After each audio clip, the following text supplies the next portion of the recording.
the Allman Brothers, some of the hottest groups back then in '75. Things were opened up. We're going to start doing some shows. We were descending from about 10,800 feet on the Montana-Idaho border. In the pantheon of American music, few stories rival the dramatic arc of Hank Williams Jr.'s life. Born into the shadow of country music's most legendary figure, thrust onto stages as a child to sing his dead father's songs, nearly killed in a mountain-climbing accident that literally reshaped his face, and then rising from that tragedy to become one of country music's most defiant and successful outlaws. His journey reads like something too incredible for fiction. Today, at 76 years old, Hank Jr. stands as more than just a country music star. He's a living piece of Americana, a bridge between the honky-tonk origins of his father's era and the rock-influenced rebellion that would define modern country. His story isn't just one of musical evolution. It's a testament to the power of reinvention, the weight of legacy, and the courage required to step out from beneath an impossible shadow to forge an entirely new identity. The man who once struggled to escape comparisons to Hank Williams Sr. didn't just find his own voice. He created an entirely new sound that would influence generations of country musicians. From the whiskey-soaked anthems that became stadium sing-alongs to the Monday Night Football theme that made him a household name far beyond country music, Hank Jr.'s path from tragedy to triumph represents one of the most remarkable transformations in American entertainment history. To understand Hank Williams Jr.'s journey, you must first grasp the impossible weight he carried from birth. When Randall Hank Williams was born on May 26, 1949, he inherited more than just his father's name. He inherited the burden of being the son of country music's patron saint. Hank Williams Sr. had died on New Year's Day 1953 when his son was just 3 years old, but his legend only grew larger in death. The original Hank Williams wasn't just a country singer, he was a cultural phenomenon who had bridged the gap between rural folk music and mainstream American entertainment. Songs like Your Cheatin' Heart, Hey Good Lookin', and I'm So Lonesome I Could Cry weren't just hits, they were foundational texts of American popular music. When Hank Sr. died at 29, he left behind a void that seemed impossible to fill. Into this void stepped a young boy who barely remembered his father but was expected to carry on his legacy. Hank Jr.'s childhood was anything but normal. By age 8, he was performing on stage, singing his father's songs to crowds hungry for any connection to their lost hero. His mother, Audrey Williams, pushed him relentlessly, seeing in her son the opportunity to keep her late husband's legacy alive and profitable. The pressure was suffocating. Everywhere young Hank went, he heard the same refrain. He sounds just like his daddy. While this was initially seen as praise, it became a prison. Record labels wanted him to be Hank the Sr. reincarnated. Fans wanted to hear the old songs performed exactly as they remembered them. The industry had no interest in what Hank Jr. might want to say or how he might want to sound. They only wanted him to be a living jukebox of his father's greatest hits. By his teenage years, Hank Jr. was already a recording artist, but his early albums were pale imitations of his father's work. The spark of originality that would later define him was being smothered by the weight of expectation. He was becoming increasingly resentful of the path laid out for him, but lacked the confidence or industry support to break free. The tragedy that would change everything was still years away. August 8, 1975, began like any other day for the 26-year-old Hank Williams Jr., but it would end with him fighting for his life on a Montana mountainside. Taking a break from his music career to pursue his love of outdoor adventure, Hank Jr. was mountain climbing in the Beaverhead National Forest when disaster struck. What happened next would not only nearly kill him, it would ultimately liberate him from the shadow of his father's legacy. The details of the accident remain harrowing nearly 5 decades later. While attempting to climb a ridge, Hank Jr. lost his footing and fell approximately 500 feet down the rocky mountainside. The fall shattered his skull, broke his nose, and left him with severe facial injuries that would require multiple reconstructive surgeries. For hours, he lay unconscious and alone on the mountainside, his survival hanging by the thinnest of threads. When rescue teams finally reached him, the extent of his injuries was shocking. His face was so severely damaged that he was barely recognizable. The man who had made his living performing his father's songs would spend the next 2 years undergoing a series of painful surgical procedures, including having part of his skull rebuilt and his face reconstructed. he would never look the same again. But something far more profound than his physical appearance had changed. During those long months of recovery, isolated from the music industry and forced to confront his own mortality, Hank Jr. began to question everything about his life and career. The accident had quite literally given him a new face, and with it, the opportunity to become a new person entirely. The physical transformation was dramatic enough.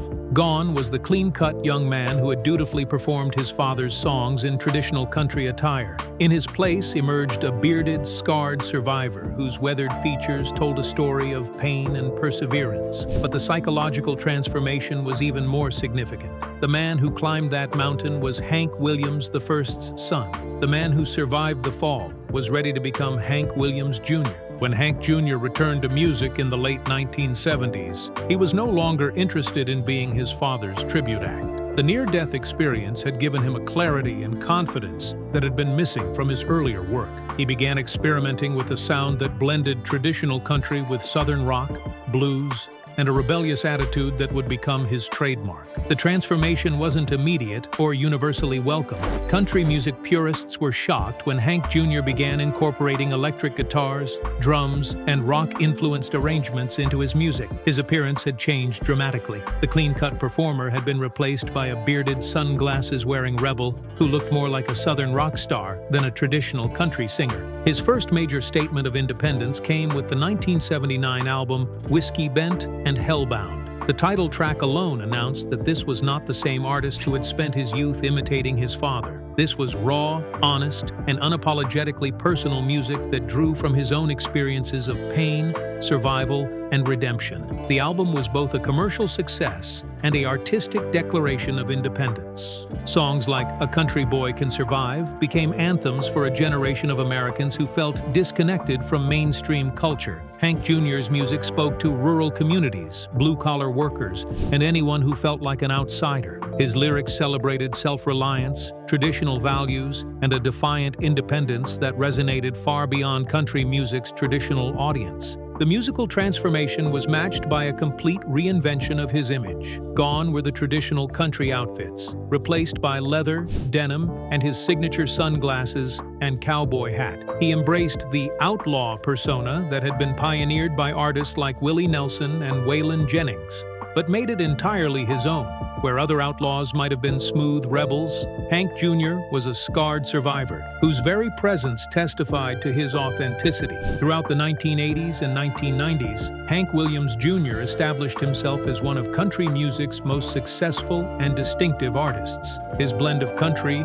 rock, and blues created a sound that was uniquely his own, while his larger-than-life personality made him a natural showman and media personality. His catalog of hits during this period reads like a soundtrack to American life. Born to Boogie, Old Habits, There's a Tear in My Beer, a duet with his late father using old recordings, and All My Rowdy Friends Are Coming Over Tonight. Each song showcased different aspects of his personality: the party-loving rebel, the thoughtful traditionalist, the proud son still connected to his father's legacy, but on his own terms. Perhaps no single song demonstrates Hank Jr.'s cultural impact better than All My Rowdy Friends, which became the opening theme for Monday Night Football from 1989 to 2011. The song, with its driving beat and celebratory lyrics, became synonymous with American sports culture. Millions of Americans who might never have listened to country music knew Hank Jr.'s voice and his signature, "Are you ready for some football?" call. It was a level of mainstream recognition that few country artists ever achieve. His live performances became legendary spectacles that combined the energy of rock concerts with the storytelling tradition of country music.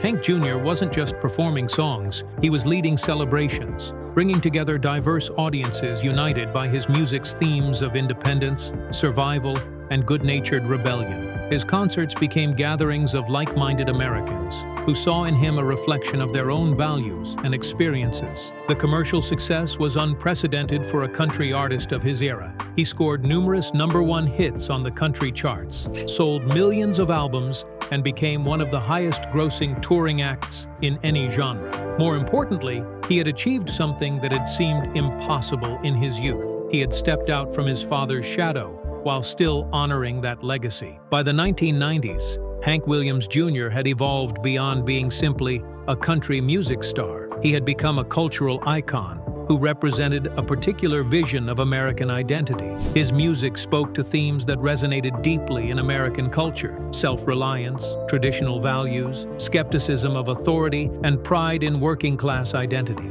His influence on country music cannot be overstated. The template he established, taking traditional country music and infusing it with rock energy and rebellious attitude, would influence countless artists who followed. Artists like Kid Rock, Jason Aldean, and many others in the country rock subgenre owe a debt to the path Hank Jr. blazed in the post-accident years of his career. But his cultural impact extended far beyond music. Hank Jr. became a spokesman for a particular segment of American society that felt increasingly alienated from mainstream culture. His concerts became gatherings of the tribe, places where blue-collar Americans, rural communities, and anyone who identified with his outlaw image could come together and celebrate their shared values. His political outspokenness, while sometimes controversial, reflected the values of his core audience. He wasn't afraid to speak his mind on issues ranging from gun rights to government overreach, often expressing views that resonated with his fan base, even when they generated criticism from other quarters. This willingness to court controversy rather than seek universal approval was another aspect of his authentic outlaw persona. The visual iconography he created, the sunglasses, the cowboy hat, the leather and denim, the Confederate flag imagery that he later retired, became symbols recognized far beyond country music. He created a complete aesthetic that influenced fashion,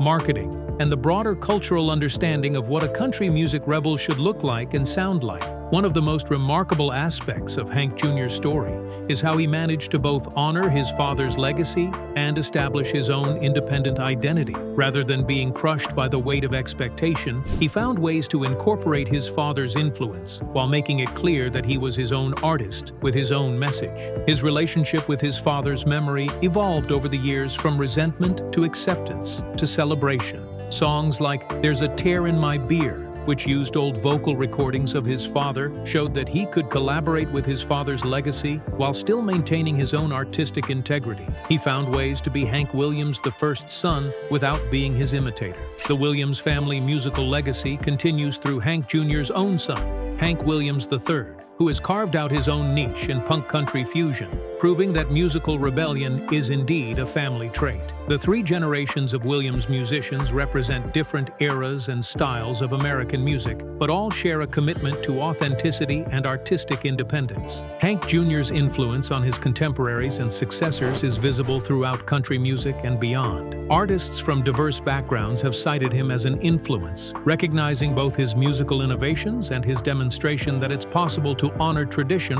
while forging your own path. The country music industry, which initially resisted Hank Jr.'s transformation from traditional country performer to rock-influenced outlaw, eventually recognized his contributions with numerous awards and honors. He won Grammy Awards, CMA Awards, and ACM Awards, proving that commercial success and critical recognition could coexist. His induction into the Country Music Hall of Fame in 2020 represented the ultimate validation of his career-long struggle for acceptance and recognition. The same industry that had once wanted him to be nothing more than his father's tribute act finally acknowledged that he had become something greater, an original artist who had expanded the boundaries of what country music could be. The Hall of Fame induction was particularly meaningful because it recognized not just his commercial success, but his role in evolving country music itself. He had taken risks, faced criticism, and persevered to create something new and enduring. His influence on the genre was finally receiving the institutional recognition it deserved. Today, Hank Williams Jr. stands as proof that it's possible to overcome even the most daunting circumstances and expectations. His journey from reluctant inheritor of an impossible legacy to authentic outlaw artist represents one of the most remarkable transformations in American entertainment history.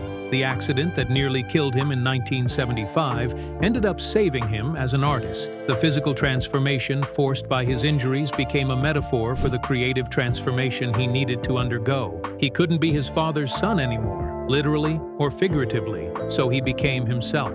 His story resonates beyond music because it speaks to universal themes of identity, authenticity, and the courage required to forge your own path. In a culture that often demands conformity, Hank Jr.'s example shows that it's possible to remain true to your values while refusing to be limited by others' expectations. The music he created in his post-accident career has proven to be enduringly popular, played at sporting events, celebrations, and gatherings across America. His songs have become part of the fabric of American culture, soundtrack to countless personal moments and public celebrations. Perhaps most importantly, his transformation demonstrated that tragedy doesn't have to define you, it can liberate you. The mountain that nearly killed him ultimately set him free, giving him the face and the voice of his true artistic self. In finding his own identity, he created music that spoke to millions of Americans who were also trying to figure out who they really were. The boy who was forced to sing his father's songs became a man whose own songs will live forever in American culture. From tragedy came triumph, from imitation came innovation, and from the shadow of an impossible legacy emerged one of country music's most authentic and enduring voices. That transformation remains Hank Williams Jr.'s greatest hit, the song of a man who refused to be anyone other than himself.